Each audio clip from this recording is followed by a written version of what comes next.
Good day, everyone. I am the presenter for today. My name is Shumay Ahadin. My topic is all about the individual tax form.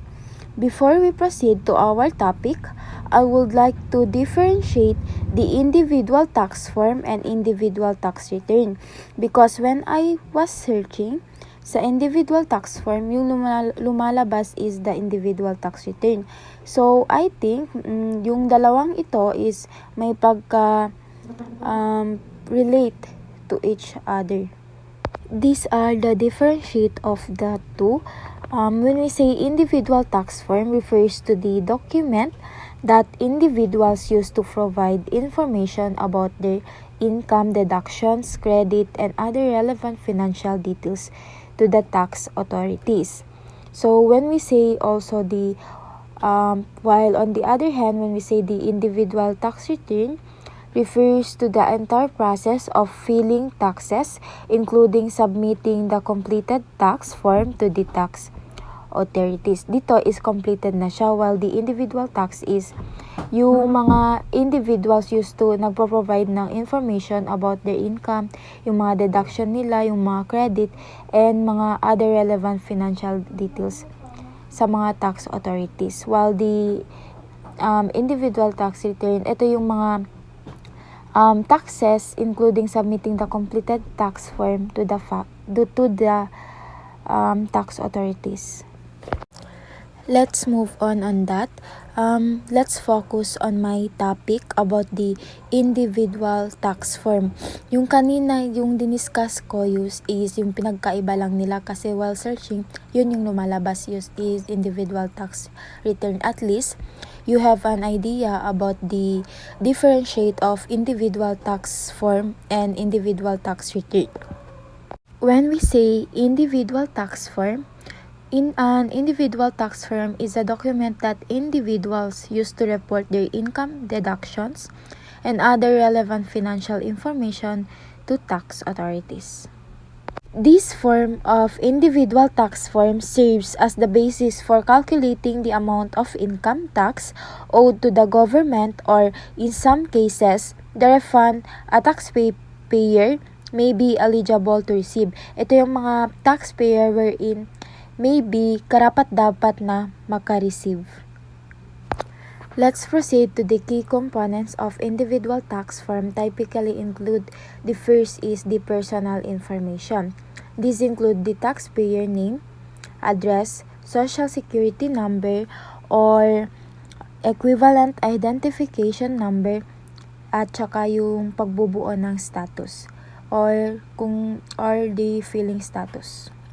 Sa number 2 naman, which is the income section, details about various type of income earned by taxpayer during the tax year, which is yung naka-include dito sa income section yung wages ng salaries, which is yung sahod, and then the self-employment's income, rental income, and yung dividend and interest. So, let's proceed to the deduction. Taxpayers can reduce their taxable income by claiming deduction, which is yung common deduction sa number 3 is include those for interest sa mortgage, yung student loan interest, medical express, and charitable contributions.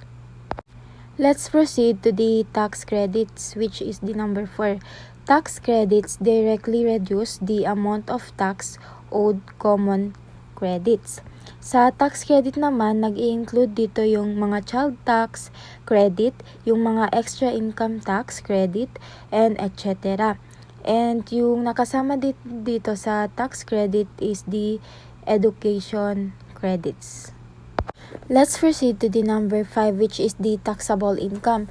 The form calculates the taxpayer's taxable income.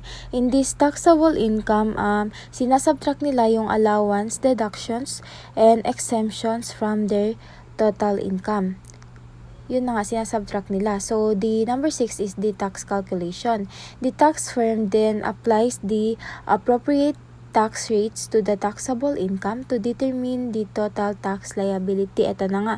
Yung sa number 6 is tinatotal nila yung tax liability.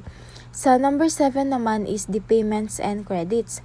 Taxpayers report any taxes already paid through withholding or estimated tax payment.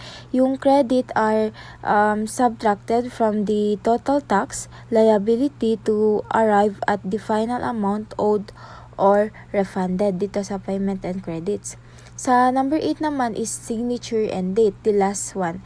The taxpayer must sign and date the form to attest to the accuracy of the information provided. So, kailangan niyang sa signature and date, kailangan niyang i-sign yung date sa form para ma-test yung accuracy ng information provided, yung mga information na na-provide dun. In summarization of my topic, the choice of form depends on the complexity of an individual's financial situation. More complex financial situation, such as those involving self-employment income, itemized deductions, or significant investment activities, often require the use of the more detailed form. Individuals also are required to file their tax forms annually, typically by specific deadline, which varies by country. Failure to file taxes or pay your old taxes on time may result in penalties and interest changes. So, kapag yung taxes is nag-failure, magkakaroon siya ng result penalties at saka yung interest is nag-change. That's all my topic. Thank you for listening.